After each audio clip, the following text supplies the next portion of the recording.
We're gonna go for a rear foot assisted single leg deadlift. A few cues on this one to keep in mind. You're going to have a bench. You wanna make sure it's not too high, not too low. So this one for me, this is a little bit below knee height, but just your basic standard bench is good. So anything that replicates around something around knee height is a good place to do this on.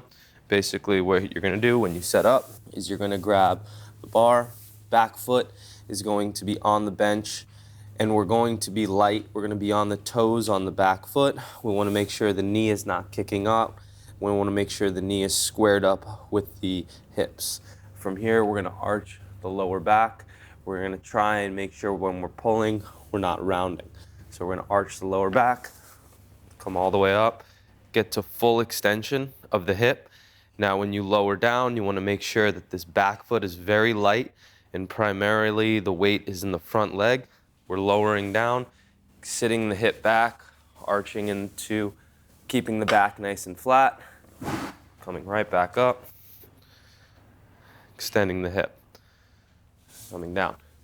So a few things you want to avoid. Again, avoid putting too much weight into this back leg, such as this, and then also try to avoid rounding the back as you're doing the rep. You don't want it to look like this, and you don't want to be putting too much weight in the back leg.